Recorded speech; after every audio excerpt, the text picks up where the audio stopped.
Today I will give you a brief introduction to the Canon FD and FL system. The Canon FD system is a full-frame film camera system with interchangeable lenses. The Canon FL lenses came first and then the FD lens mount, but the FL lenses mount on FD bodies with a few limitations. All the cameras in this system are film only, but lenses are easily adaptable to other mirrorless systems. You cannot mount the FD system, or FL, to EF cameras without using an adapter with glass. The FD system was the manual system by Canon for professionals, and then came the EF when they included AF lenses. Also, a couple FD lenses do have autofocus that only work with certain bodies. All the cameras from the Canon FD system are SLRs, like the famous F1 or A1 program. Lens selection is extremely large, from very wide angles to telephoto lenses, as this was a professional choice for many. Canon FD mount, and also the FL mount that came before it. Yep. So let's go straight into who is this for, or what is it? I think it's very hyped in a way, but still sort of overlooked system. This was the Canon's professional line, and pretty much the only line until the EF release of the EF in the 80s. And oh my god, what a variant this has. It's been in production for, let's say, almost 30 years. So no, yeah, the FD mount and FL mount, which came before, and the FL mounts on the FD body, so we're going to include both into the same description in the video. Has the cheap entry level, like 50-1.8 lens. Yep. You can go for 1.4 if you feel like it. They even had the 50 f1.2 L series lens, which that wasn't seen in, I think, any other manufacturer at the time. Yeah, it's very rare at least. And they have an 85 like we have over here with the red ring, which I guess they took that to the EF mount with a red ring as a professional line. Then they had the F1, which was the professional camera. They had the AE1 program and non-program, which were extremely popular. Yeah, nowadays I think if we're choosing the first beginner or intermediate hobbyist SLR camera from the film, I think this is the one that you should go for. Even the program version is a little bit nicer than the first one that they came out with.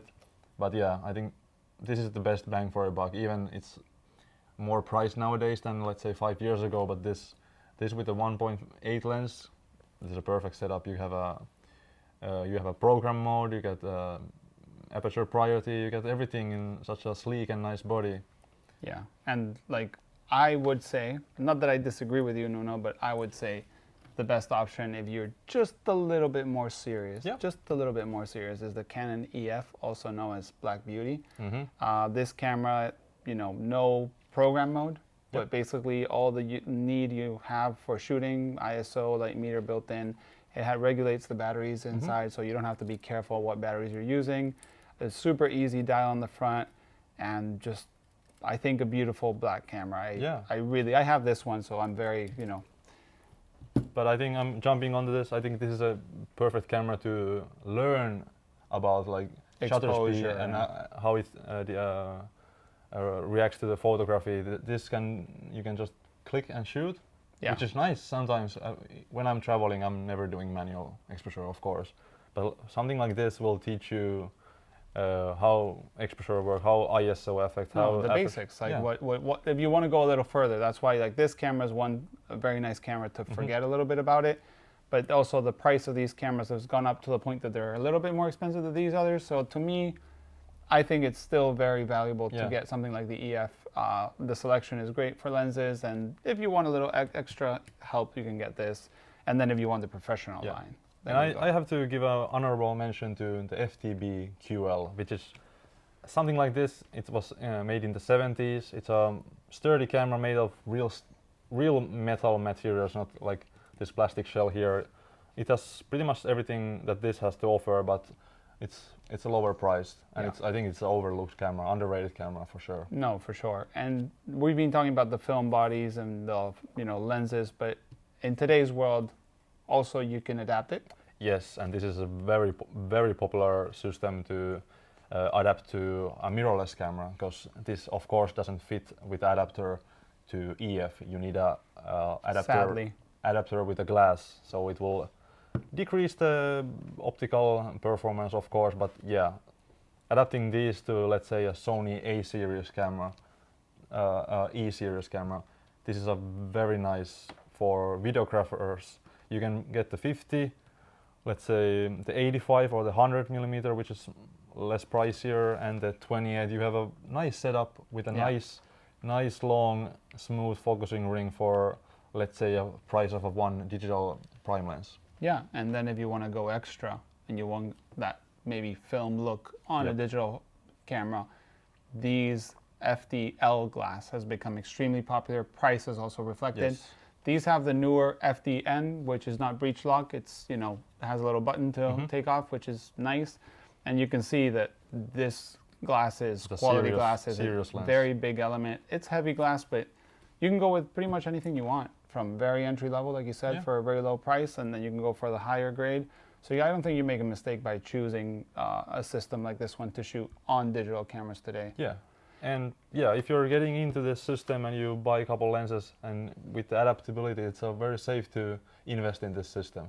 Yeah, the only problem is if you're shooting on, like we said, EF cinema cameras or EF digital cameras, then you can't mount this without that adapter. So take that in mind, because that happened to me. I was a Sony user, I was using this, and then I moved to Canon EF, and I had to like set them aside. Thankfully, I shoot film, so film it is. But yeah, and availability, these are extremely popular. Super mass-produced stuff. You can find this in your local thrift store, your local camera store, or our local camera store, which is the Kamerastore.com. Yeah. And I think we should talk a little bit about the FL, the OG, let's say. So this is the FL lens, and we have a FL body there, and yeah, this is like the precursor of this system, and you can actually mount these to FD cameras, but you need to use stop-down metering to get the right exposure. Meter, But yeah, I think there's no point using these with FD series bodies unless you have already a bunch of the lenses, because these are somewhat same price. These are a little bit less expensive than the FD counterparts, but yeah. Well, maybe if you're using external light metering and you don't mind the stop down and not having to rely on the internal light meter. Yeah. And like on a camera like this one, there's no light meter. So you just, meter externally and then you just shoot with the FL, which is nice. Yep. And like you can get like the classic look of with these lenses. They don't have the SSC coatings, the super spectral coatings that these and the FDN series lenses have. So yeah, let us know. Are you a FD user? Maybe you started with a Canon A1, which is, like you said, one of those beginner cameras that everybody recommends. You can check Kamerastore.com for some of this gear, and yeah, leave a comment below. Let us know what you think, and thanks for watching. Bye.